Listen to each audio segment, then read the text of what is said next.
Oi, sejam bem-vindos ao meu canal. Meu nome é Larissa, sou estudante de medicina do quinto período e no vídeo de hoje a gente vai desmembrar a semiologia da febre. Eu espero que com os meus estudos eu consiga ajudar vocês aí. Mas, assim, para começar, a gente vai desmistificar os termos e a diferença crucial entre febre e hipertermia e como abordar clinicamente a febre. Prepare-se para entender o que o seu corpo está querendo te dizer. Quais são os conceitos fundamentais? Como que a gente vai desvendar a temperatura corporal? A temperatura normal e a termorregulação. Começamos com o básico. O que é a temperatura normal? A faixa média é entre 36,5 e 37,5. Mas pode variar individualmente. Quando a gente está acima de 37 graus, a gente já considera ali febrícula, não é febre ainda. Termorregulação. Nosso corpo ele é uma máquina incrível. A gente tem um termostato natural no nosso cérebro, que é o hipotálamo. Ele trabalha constantemente para manter a nossa temperatura ideal. Ele equilibra a produção de calor, ou seja, o metabolismo, a contração muscular e a perda de calor, o suor, a dilatação dos vasos sanguíneos. É um sistema de liga e desliga para manter esse equilíbrio. Mas o que é a febre? A febre é uma resposta fisiológica coordenada. É uma elevação da temperatura corporal acima do normal, acima de 37,5. Causada por um reajuste do nosso ponto de equilíbrio, do nosso termostato, que é o hipotálamo. Como que ocorre? Qual é o mecanismo da febre, Isso acontece por ações de substâncias chamadas pirogínios, geralmente ligadas a infecções, inflamações ou até mesmo medicamentos. Pode ser por vírus, bactérias, abuso de drogas, pode causar várias coisas, Ser por várias coisas a febre. Os pirogínios, eles enganam o nosso hipotálamo, eles fazem ele pensar que a temperatura ideal agora é alta, 39 graus, por exemplo. E a função? Qual que é a febre, ela tem como função ser um mecanismo de defesa do nosso corpo. O corpo ele vai elevar a temperatura para criar um ambiente desfavorável para esses micro-organismos e se reproduzir, para eles crescerem. É para otimizar a função do nosso sistema imunológico. Por isso, muitas vezes a gente sente calafrio ao iniciar a febre. O corpo ele está tentando aquecer para atingir um novo set point, ser desfavorável para esses micro-organismos. Resposta a antipiréticos. Responde bem a medicamentos como paracetamol, ibuprofeno, pois eles agem aonde? No nosso hipotálamo, reajustando o termostato para o normal. Mas o que é a hipertermia? A hipertermia é uma elevação da temperatura corporal que não envolve o reajuste do termostato hipotalâmico. Ela é uma desregulação onde a produção do calor excede a capacidade do corpo de perder. Então, eu vou repetir. Ela é uma desregulação onde a produção do calor excede a capacidade do corpo de perder. Então, existe um desequilíbrio, porque a temperatura normal é o equilíbrio entre a capacidade de produzir e a capacidade de perder calor. Aqui, a gente tem um desequilíbrio nisso. A gente produz calor e não tem a capacidade de perder esse calor. Como que ocorre isso? Qual é o mecanismo? O mecanismo é o hipotálamo, o termostato. Ele está funcionando normalmente, mas o corpo não consegue dissipar o calor suficiente. Como que eu posso explicar melhor isso para vocês? Quando a gente faz o exercício físico muito forte, muito intenso, a gente tem uma produção de calor excessiva. Quando a gente tem uma desidratação grave, dificulta a transpiração. Quando a gente tem uma exposição prolongada ao calor, a gente vai ter insolação, exaustão pelo calor. Quando a gente tem reações a certas drogas e toxinas, a gente também vai ter como se fosse afetar a capacidade de dissipar o calor e aumenta muito o nosso metabolismo. Uma hipertermia maligna, que é uma reação rara e grave a certos anestésicos. A gente vai ter lesões no hipotálamo, em casos raros, danos ao termostato em si, ao próprio hipotálamo. Então, como exemplos, vamos ter exercício físico intenso, né, extenuantes, desidratação grave, exposição prolongada ao calor, reações a certas drogas e toxinas, hipertermia maligna, lesões no hipotálamo. E a função? A função não vai ser mais um mecanismo de defesa, olha aqui a diferença. Ela é uma condição perigosa e pode levar a danos celulares e à falência de órgãos. Resposta de antipiréticos. Eles não respondem a antipiréticos. Não pode dar paracetamol, pode dar ibuprofeno, não vai funcionar, pois o problema não é o termostato. O tratamento ele envolve o resfriamento físico com compressas frias, banhos e a remoção da causa, né? O que está causando essa hipertermia? Recapitulando então, o ponto-chave, a febre é o termostato se reajustando e a hipertermia é o termostato funcionando, mas ele está sobrecarregado ou ele está incapaz de se controlar. E quais são os padrões de febre e qual é a sua importância, né? A gente vai entrar em tipos de febre aqui, que na prática médica não é tão relevante assim, mas para título de prova e de concurso é muito cobrado. A febre, ela não é sempre igual. Existem padrões que podem nos dar pistas importantes sobre a causa dessa febre. Febre contínua, que é o que? A temperatura elevada com poucas variações. Então, por exemplo, a febre tifoide, a pneumonia lobar, causam uma temperatura alta com uma variação ali no máximo de meio grau. A febre intermitente, o que é a febre intermitente? É uma temperatura com grandes variações, acima do normal ou abaixo, com períodos febris e períodos afebris durante o mesmo dia. Malária, sepse. O que é a febre remitente? Nós temos a febre intermitente e a febre remitente. A febre remitente é uma temperatura elevada com variações, mas nunca retornando ao normal. É mais comum em infecções bacterianas. Isso quer dizer o quê? A febre remitente, o paciente está 1 hora com 37,5, 1 hora com 38, 1 hora com 39, 1 hora com 39,5, 1 hora com 40 graus, mas ela varia alta, certo? A febre remitente. A febre intermitente, ela vai variar, mas 1 hora ela volta à temperatura normal e 1 hora ela volta alta dentro do mesmo dia. Já a febre recorrente ou ondulante, nós temos períodos de febres intercalados com períodos afebris.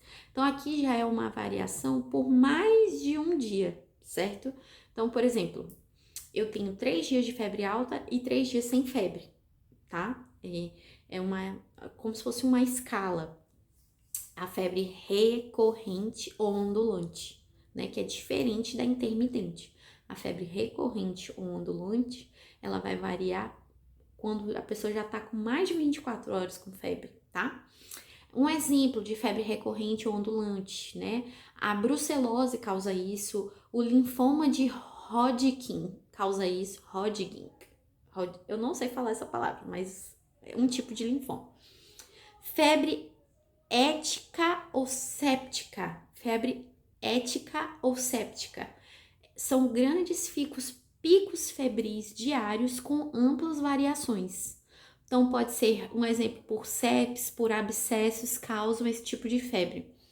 Febre irregular ou atípica, ela não tem padrão definido, é mais comum em vírus e neoplasias, né? Câncer. Dica para você pegar aí: observar o padrão da febre pode ser muito útil para o diagnóstico. especialmente para nós profissionais de saúde. Então, anote os horários e os valores. Que, por exemplo, se a febre ela tá tendo grandes variações, né? Mas nós temos períodos sem febre, pode ser um sinal de malária, pode ser um sinal de sepse. Principalmente você vai analisar também a região que você tá, né? O que é mais comum de acontecer na região que você tá trabalhando. Se a febre ela tem variações, mas ela nunca retorna ao normal, ela tá variando, mas sempre alta, bactéria. Vou entrar com o quê? Antibiótico, né? A gente vai linkando. Se a febre ela é recorrente ou ondulante, ou seja, se tem períodos intercalados com períodos afebris, pode ser uma brucelose, pode ser um linfoma mais sério. Se nós temos uma febre ética ou séptica, nós temos grandes picos febris diários com amplas variações, né? Pode ser aí um sinal de vírus ou de câncer, né? Já a febre irregular ou uma febre atípica, ou seja, sem padrões definidos, também vírus, neoplasias. Não, essa que é de vírus neoplasias, é uma febre irregular. Abordagem clínica da febre. Como que a gente vai fazer a anamnese na febre? São 10 perguntas chaves para a gente fazer para o nosso paciente, tá? Aqui a gente vai entrar dentro da semiologia em si. Quando um paciente ele chega com febre, a temperatura é só o começo. A anamnese, ela é fundamental e a gente vai precisar investigar a história dessa febre. Quais são as 10 perguntas fundamentais? A primeira, a data de início. Há quanto tempo que essa febre começou? Né? Aí na nossa anamnese, a gente vai classificar se ela é aguda, se ela é subaguda, se ela é crônica. Aguda, se tem menos de 15 dias. Subaguda, né? Se ela é subaguda ou se ela é crônica, se tem mais de 15 dias. Forma de início, né? Foi de início brusco ou insidioso, ou foi gradual? Mas claro que você não vai falar assim com o paciente, tá? Aqui a gente está tratando de área da saúde para área da saúde, né? Independente da sua área. Para o paciente você vai perguntar, Dona Maria, por exemplo, como que foi o começo da sua febre? Foi muito forte logo de cara ou ela começou aos poucos, né? Atenção! A gente sempre tem que falar com o paciente com uma linguagem leiga. Na anamnese, na ficha, a gente vai escrever com os nossos termos médicos. Então, a forma de início foi de início brusco ou insidioso, que é gradual, né? A mesma coisa. Ajuda a pensar se é viral ou se é bactéria. Máxima, qual foi a temperatura mais alta atingida? É importante a gente ter um termômetro lá para medir a paciente e informar para essa paciente também, se possível, comprar um termômetro para ela ter em casa. Qual foi a temperatura mais alta que ela atingiu? A evolução no tempo. Então, qual o padrão da febre ao longo do dia? A febre fica mais forte pela manhã, pela tarde ou pela noite? Qual que é a duração? Quanto tempo dura cada episódio febril? Então, se a minha paciente tem mais febre pela manhã, dura a manhã inteira? Dura 2 horas pela manhã? Dura 3 horas? Como que funciona, né? Sintomas acompanhantes. Quais outros sintomas estão presentes? A paciente está com cefaleia, está com dor de cabeça, está com dores no corpo, está com calafrios, está com tosse, está com dor na garganta, está com diarreia, está com manchas na pele. Tudo isso são pistas, são sinais para a gente investigar. Repercussão sobre o estado geral do paciente, né? A gente vai fazer a pergunta, como que a febre está afetando esse paciente, né? Além disso, né? Perguntar se ele está sentindo alguma fadiga, se ele está sentindo alguma prostração, se ele está tendo alguma alteração da consciência. Então, claro, de maneira leiga, volto a reforçar, a gente vai perguntar para o paciente. Repercussão sobre o estado geral, 7. Agora 8ª, calafrios, sudorese e poliúria. Estão presentes ou estão ausentes? Tem calafrios intensos, pode indicar bactéria. Se tem suor e poliúria no desfervecer, que são esses suores de febre. Medicamentos usados, a gente vai perguntar para o paciente quais foram os medicamentos que ele tomou, qual foi a resposta a esses medicamentos, ele usou algum antitérmico, usou algum antibiótico, que às vezes o paciente está passando contigo e ele já foi em outro médico que já indicou alguma outra coisa para ele, né? Tem isso também, ou ele se automedicou. Momentos afebris, houve período sem febre? Como o paciente se sente nesses momentos que estão sem febre? Isso aí a gente vai perguntar. Recapitulando então as 7 perguntas: data de início, forma de início, máxima, evolução no tempo, duração, sintomas acompanhantes, repercussão sobre o estado geral. A gente vai perguntar também se teve calafrio, sudorese ou poliúria, se teve medicamentos usados e se teve momentos afebris, como foram esses momentos, certo? Sobre a origem indeterminada da febre, né? É um conceito importante na semiologia e na clínica médica. Se o paciente tem mais de 38,3 graus, em pelo menos 3 ocasiões, e a febre dele dura mais de 3 semanas, cuja causa permanece incerta após uma semana de investigação no ambiente hospitalar, geralmente está associado a doenças mais complexas, como infecções atípicas, doenças inflamatórias ou câncer. Qual que é a importância, né? Sinaliza a necessidade de uma investigação mais profunda da nossa parte, porque é para uma equipe médica mais especializada, tá? E quais são as dicas práticas e a consideração final que eu quero trazer aqui para vocês? Quando procurar ajuda médica, né? Se você, algum leigo aqui, vai assistir esse vídeo, se você tem febre com bebês menores de 3 meses, corra para o médico. Tem febre acima de 39,5 em adultos, conforme a orientação, corra para o médico. Sobre febre persistente, mais de 3 dias com febre, sem causa aparente, não melhora com os antipiréticos, com ibuprofeno, com paracetamol, não melhorou, corre para o médico. Tem uma febre acompanhada de outros sintomas graves, como dificuldade para respirar, uma dor forte, uma rigidez na nuca, uma convulsão mental, erupções cutâneas, né? Desmaios, convulsões. Então, corre para o médico a qualquer sinal de sintoma mais grave. Se você é uma pessoa imunossuprimida, não importa. Médico, tem câncer, tem HIV, tem transplante. Com qualquer sinal de febre alta, corra para o médico. Se você estiver num local de risco de doenças específicas, como dengue e malária, qualquer sinal de febre, corra para o médico. No Brasil é meio difícil isso, porque qualquer estado, cidade aqui, a risco de dengue é alto, né? E a mensagem final que eu queria trazer aqui para vocês é que a temperatura corporal ela é um dos sinais mais importantes do nosso corpo. Entender a diferença entre a febre e a hipertermia ela é crucial para a interpretação correta e a abordagem adequada. A febre ela é um amigo que te avisa que algo está errado, mas é preciso estudar e é necessário procurar a ajuda de um profissional.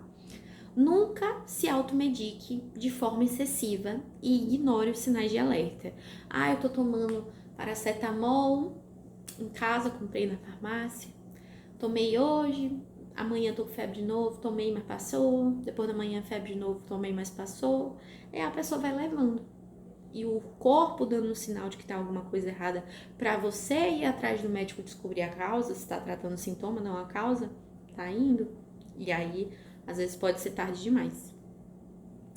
Se você gostou desse vídeo e aprendeu, fez alguma diferença, deixa o seu like, compartilha com amigos, com a família. É uma informação valiosa que eu trouxe aqui para vocês. Se inscreva no canal para mais vídeos de saúde, bem-estar, mais vídeos da medicina. Deixe seu comentário se você tiver alguma dúvida, sugestão para as próximas aulas. Eu estou começando, não entendo muito ainda de edição. E obrigado por assistir o vídeo. Até o próximo. Mantenha-se saudável e informado. Até logo. Tchau, tchau.